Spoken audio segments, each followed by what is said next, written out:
Assalamualaikum warahmatullahi wabarakatuh. Alhamdulillah anak-anak, bertemu kita sekali lagi melalui sesi perkongsian ilmu untuk kali ini. Dan untuk hari ini Ustazah akan berkongsi dengan anak-anak semua berkenaan dengan teknik menjawab soalan berdasarkan kata tugas. Dan khususnya untuk calon-calon SPM, kita akan tengok apakah teknik menjawab soalan bagi beberapa kata tugas. Walau bagaimanapun, kata tugas ini juga adalah sama untuk pelajar-pelajar bagi tingkatan 4, 1, 2 dan 3. Sama saja. Datanglah dalam apa kata tugas sekalipun, cara menjawabnya adalah sama. Tidak semestinya untuk calon SPM sahaja. Okey, baik. Untuk hari ini, Ustazah akan kongsikan berkenaan dengan kata tugas apakah, nyatakan dan senaraikan. Untuk makluman anak-anak Faljah semua, terdapat beberapa kata tugas bagi soalan pendidikan Islam. Antaranya ialah, kita tengok di sini, ialah apakah. Apakah? Kata tugas yang pertama. Kata tugas yang kedua ialah nyatakan. Okey. Kata tugas yang ketiga, senaraikan. Yang keempat, jelaskan. Yang kelima, terangkan. Kemudian ada beberapa kata tugas khusus untuk soalan kebat seperti ramalkan, huraikan, cadangan, pendapat dan bincangkan. Itu adalah di antara beberapa contoh kata tugas bagi soalan pendidikan Islam. Baik, kita terus pergi pada yang seterusnya. Perkongsian pada hari ini ialah berkaitan dengan kata tugas apakah. Yang kedua ialah nyatakan. Dan yang tiga ialah senaraikan. Hari ini 3 saja. Baik, panduan jawapan bagi soalan apakah, nyatakan dan senaraikan ni, panduan ialah isi sahaja. Jawapan isi sahaja, tidak perlukan kepada huraian. Tidak perlu pada huraian. Tak perlu. Kemudian perkataannya dalam 2 atau 3 patah perkataan sahaja. Untuk soalan apakah, nyatakan dan senaraikan. Kecuali bagi soalan maksudnya memerlukan jawapan lengkap sebagaimana dalam buku teks. Kalau soalan maksud tu lainlah. Contohnya, apakah maksud berikan maksud contoh, apakah maksud tu? Apakah pengertian? Apakah maksud? Kalau soalan macam ni memerlukan kepada jawapan yang lengkap berdasarkan kepada buku teks anda. Baik, kemudian contoh di sini Ustazah bagi bila soalan apakah, nyatakan, jawapan ialah 2 atau 3 patah perkataan saja. Contohnya seperti lemah iman, kurang didikan agama, jiwa tenang. Kita tengok isi sahaja. Memerlukan kepada isi saja. Iman lemah. Kurang didikan agama, 3.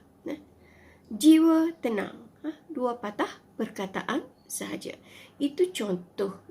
Baik, seterusnya kita pergi lagi. Kita tengok contoh soalan apakah.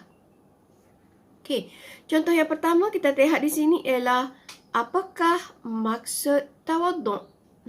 Apakah maksud tawaduk? Yang kedua, apakah maksud dakwah? Yang ketiga, apakah hukum solat sunat istikharah?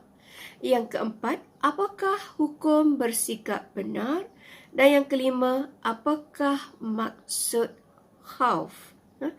Itu adalah di antara contoh-contoh bagi soalan kata tugas apakah. Sekarang kita lihat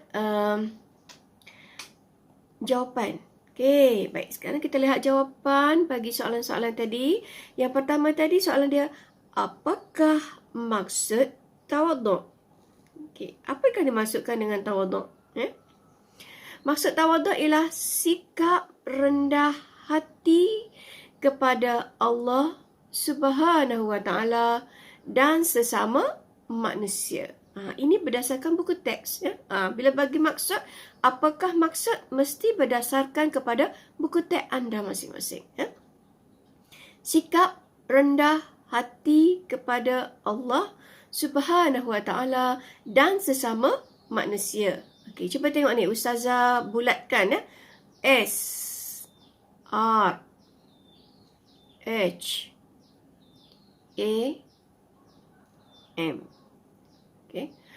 Kenapa Ustazah buat macam ni? Sebab ini adalah salah satu cara bagaimana kita nak mudah mengingati sesuatu maksud. Cuba anda bayangkan untuk anda mengingati berpuluh-puluh maksud. Adalah mustahil jika anda menghafalnya satu persatu. Terlalu banyak. Jadi dengan cara macam ni, sekurang-kurangnya anda dapat mengingati. Contoh kita tengok S. S makna di sini sikap. S. R. Rendah. H. Hati. Kepada. Kepada. A. Allah. Dan M ialah sesama manusia. Jadi apa maksud tawaduk? Tawaduk ialah SRHAM. SRHAM. Itu cara mudah untuk kita ingat maksud tawaduk. Okay, tawaduk ialah SRHAM. S untuk sikap. R rendah. H hati. Kepada A Allah Subhanahu wa taala. M sesama manusia. Senang tak ingat? SRHAM. Tawaduk. Tawaduk ialah SRHAM. Ingat tu. S sikap, R rendah, H hati kepada A Allah, M manusia. Sesama manusia. Itu salah satu cara bagaimana kita nak ingat. Itu kemudian terpulanglah kepada anak-anak bagaimana nak mencantikkan dan melengkapkan ayat. Contohnya tadilah sesama manusia. Tak masukkanlah sesama tu. Kita cuma masuk AM kepada Allah dan sesama manusia. Okey, contoh yang kedua, maksud dakwah cuba tengok. Maksud dakwah ialah menyeru supaya melakukan apa yang diperintahkan oleh Allah Subhanahu wa taala dan meninggalkan larangannya. Itu maksud dakwah. Jadi kalau kita nak ingat satu persatu, kita nak hafal lah. Contoh kita nak hafal satu persatu. Menyeru supaya melakukan yang diperintahkan oleh Allah. Dah tak sempat Kita ada lebih kurang sebulan saja lagi masa untuk kita menghadapi peperiksaan sebenar. Jadi untuk istilah sahaja anak-anak mustahil dapat menghafal dalam masa sebulan ni berpuluh-puluh maksud. Jadi salah satu cara untuk mempercepatkan ingatan anak-anak ialah dengan cara ini. Jadi apa maksud dakwah? Dakwah ialah SLPTH. Gunakan istilah ni. Apa maksud dakwah? D. Dakwah ialah SLPTH. S untuk apa? Seru. L. Lakukan. P. Perintah. Allah. Perintah Allah. Kemudian T. Tinggal larangan. Dakwah ialah SLPTL. Seru, laku, perintah, tinggal larangan. Itu dakwah. SLPTL. Senang kan? Ataupun dalam bahasa Arab, dakwah ini adalah maknanya amar ma'ruf nahi mungkar. Kalau ingat, dakwah ialah amar ma'ruf nahi mungkar. Jika dibahasakan jika diubah dalam bahasa Melayu, dia akan jadi amar. Amar makna seru atau suruh. Ma'ruf, buat kebaikan. Buat kebaikan makna lakukan perintah Allah. Nahi makna cegah. Cegah makna kita tinggal. Mungkar maknanya perkara yang dilarang oleh Allah. Kita boleh. Kemudian kita buatlah dalam bentuk ayat yang sempurna dan lengkap sebagaimana dalam buku teks. Yang Ustazah buat di sini adalah untuk ringkas-ringkas saja. Untuk senang kita ingat kunci-kunci kata dia. SPLTL. Dakwah ialah SPLTL. Apa itu SPLTL? Seru SPL. Seru SLPTL. SLPTL. Seru laku perintah. TL tinggal larangan. SLPTL. Dakwah apa itu dakwah? Dakwah ialah SLPTL. Apa itu SLPTL? S seru, L laku, P perintah, T tinggal, larangan. Okey. Baik, kemudian kita tengok lagi contoh lain. Jawapan yang lain. Hukum pula. Kita tengok hukum. Apakah hukum solat sunat istikharah? Hukumnya adalah sunat. Solat istikharah hukumnya adalah sunat. Kemudian 4. Hukum bersikap benar. Bersikap benar hukumnya adalah wajib. Ingat, satu saja jawapan dia. Jangan banyak-banyak. Sebab Ustazah dah jelaskan tadi, untuk maksud, untuk soalan apakah, maksud, apakah, nyatakan dan senaraikan ni, jawapan dia isi saja dalam 2 ataupun 3 patah perkataan. Kalau macam hukum ni, satu perkataan saja. Tak ada kita jumpa hukum yang banyak, ataupun mungkin tidak sah, ataupun batal, sah, tidak batal, macam tu saja. Dia tak panjang, tak perlu panjang. Sunnah, wajib, harum, makruh, dan sebagainya. Berdasarkan 5 hukum tadi. Okay, baik. Kemudian yang kelima ialah maksud khauf. Apa maksud khauf? Khauf makna dia takut kepada kemurkaan dan azab Allah SWT dengan menjauhi segala larangannya.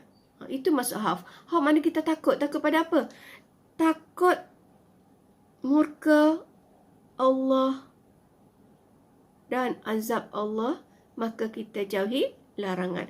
Okey, kemudian kita tengok Ustazah buat di sini, kita pendekkan. Apa maksud khauf? T makna takut. M, murka. A, azab. A, Allah. Bila takut murka dan azab Allah, maka kita pun jauhi. J untuk jauhi. L, larangan. Okay? Nampak? Boleh nampak tak? Kita punya singkatan perkataan tu. Kita ambil singkatan dia. Apa maksud khauf? Khauf ialah TMAAJL. Apa itu TMAAJL tu? T untuk takut, M untuk murka, A untuk azab, A Allah. Maka bila kita takut murka dan azab Allah, kita akan menjauhi larangan. Itulah yang dimaksudkan dengan khauf. Itu bagi soalan apakah. Baik, sekarang kita lihat pula berkenaan dengan soalan nyatakan.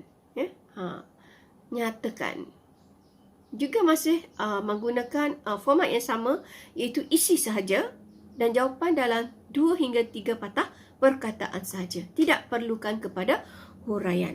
Baik, di sini Ustazah bagikan 3 contoh. 3 contoh soalan untuk nyatakan. Baik, yang pertama ialah nyatakan 2 jenis syirik. Soalan yang kedua, nyatakan 2 tanggungjawab isteri. Soalan yang ketiga, nyatakan 2 maksud Allah SWT menjadikan kita pelbagai bangsa. Jadi di sini soalan nak 2 sahaja. Apa yang 2 itu ialah jenis syirik. Soalan yang kedua, 2 soalan dua jawapan diperlukan. Apa yang dia nak ialah tanggungjawab isteri. Tanggungjawab isteri. Kemudian yang ketiga, nyatakan 2 tujuan Allah menjadikan kita pelbagai bangsa. Kita lihat apakah jawapan dia. Okay, contoh jawapannya ialah bila 2 jenis syirik ialah, yang pertama ialah syirik jali. Yang kedua syirik khafi. 2 saja. Syirik jali dan syirik khafi. Kalau nak tulis lebih cantik lagi, boleh tulis maksud dia. Apa maksud syirik jali? Apa yang maksudkan syirik jali? Syirik jali ialah syirik yang dilakukan secara terang-terangan ataupun jelas. Kemudian syirik khafi maknanya syirik sembunyi. Sembunyi. Kemudian soalan yang kedua, 2 tanggungjawab isteri. Apa dia? Mentaati perintah suami. Kemudian menjaga kehormatan diri. Tak perlu panjang-panjang. Bila soalan, nyatakan. Yang ketiga, tujuan Allah menjadikan kita pelbagai bangsa. Yang pertama ialah untuk menjalin perpaduan. Bila sebut pelbagai bangsa ni, makna kita pelbagai golongan etnik. Kita pelbagai golongan etnik. Jadi di sini kita sesuai guna perkataan perpaduan. Kemudian yang kedua, menggalakkan interaksi dan kerjasama. Itu dia. Di antara contoh-contoh jawapan bagi soalan nyatakan. Baik, kemudian suka diingatkan sekali lagi. Sekiranya soalan nyatakan berkaitan dengan maksud atau pengertian. Contohnya, nyatakan maksud istiqamah. Soalan datang, nyatakan maksud istiqamah. Calon hendaklah menjawab berdasarkan buku teks. Sebab untuk maksud, sebagaimana Ustazah sebutkan tadi, bila maksud ni mesti lengkap. Tak kira soalan apakah maksud istiqamah ataupun nyatakan maksud istiqamah. Bila sebut maksud, mesti jawapannya lengkap berdasarkan buku teks awak. Okey, di sini apa yang dimaksudkan dengan istiqamah? Istiqamah ialah ketaatan berterusan dalam melaksanakan suruhan Allah SWT dan menjauhi larangannya. Jadi Ustazah ringkaskan di sini. Ustazah ringkaskan di sini TTL SJL. Apa itu T? T taat, T terus, L laksana, S suruhan, J jauhi, L larangan. Apa itu istiqamah? TTL SJL. Cuba anak-anak, cuba buat dalam bentuk macam ni. Cuba buat dalam bentuk macam ni. InsyaAllah sekurang-kurangnya kita dapat mengingat. Kalau tidak ke semua maksud bagi setiap tajuk, sekurang-kurangnya kita dapat mengingat 50% daripadanya sudah mencukupi dengan tahap masa kita lebih kurang sebulan ni.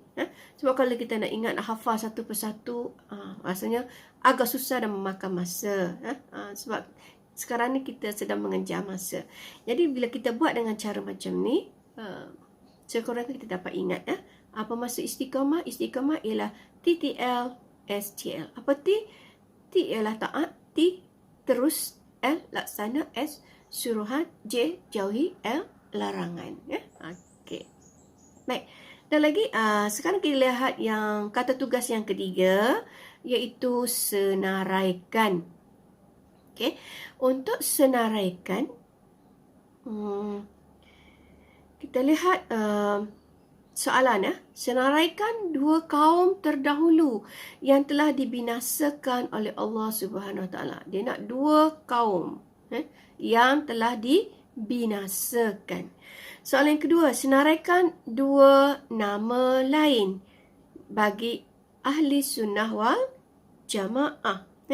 Yang ketiga, senaraikan 4 rukun haji. Dan yang keempat, senaraikan 2 orang khalifah daripada Khulafa'ah Ar-Rashidin. Jadi bila soalan senaraikan ni, kita buat satu-satu persatu. Kita tulis daripada atas ke bawah. Jangan tulis melintang. Tulis daripada atas ke bawah. Okey. Baik, kita tengok jawapan bagi soalan ni. 2 kaum terdahulu ialah kaum Lut, kemudian kaum Thamud. 2 kaum contoh, kaum Lut dan kaum Samud. Senaraikan saja satu persatu. Kemudian yang kedua, 2 nama lain bagi ahli sunnah wal jamaah. Terdapat banyak nama lain, tapi untuk contoh ni Ustazah bagikan 2 contoh saja, iaitu as-salafus soleh dan juga ahlul hadis. Okey. Ya, banyak. Ada al-Asy'ariyah, ada al-Maturidiyah dan sebagainya. Tapi soalan nak 2 saja. Jadi Ustazah bawakan 2 saja. Contoh iaitu as-salafus soleh dan juga ahlul hadis. Bila soalan senaraikan, kita listkan daripada atas ke bawah. Itu cara menjawab. Jangan jawab dalam bentuk melintang. Kemudian rukun haji. Rukun haji iaitu niat mengerjakan haji, wukuf di Arafah, tawaf di Kaabah, kemudian sa'i. Kita senaraikan satu persatu. Dan lagi dua orang khalifah Khulafa' ar-Rasyidin, iaitu Khalifah Abu Bakar As-Siddiq, kemudian ada Khalifah Umar bin Al-Khattab, sebab dia nak dua. Okey. Demikianlah tadi anak-anak perkongsian Ustazah berkaitan dengan cara ataupun teknik menjawab soalan berdasarkan kata tugas. Dan kata tugas kita pada hari ini ialah apakah, menyatakan dan senaraikan. Jadi untuk anak-anak di luar sana yang ingin menjawab soalan, mestilah menjawab berdasarkan kata tugas. Berdasarkan kata tugas dan ikut format kehendak soalan. Tak kiralah pelajar tersebut ada tingkatan 1, tingkatan 2, tingkatan 3, tingkatan 4 dan 5 sekalipun, kata tugas adalah sama sahaja. Tak kira daripada menengah rendah ataupun menengah atas. Berkaitan dengan kata tugas ni tetap sama saja. Dan cara menjawabnya juga adalah sama. Dikemulahkan tadi anak-anak perkongsian Ustazah untuk hari ini. Dan jangan lupa untuk like dan subscribe channel Ustazah supaya anda tidak terlepas untuk menyaksikan video-video seterusnya, perkongsian-perkongsian ilmu daripada Ustazah. Semoga apa yang dikongsikan pada kali ini dapat memberikan manfaat kepada anak-anak anda, anak-anak di luar sana. Sekian, wabillahi taufiq wa hidayah. Assalamualaikum warahmatullahi wabarakatuh. Jumpa lagi insya-Allah dalam siri-siri video yang akan datang. Terima kasih kerana sudi menonton.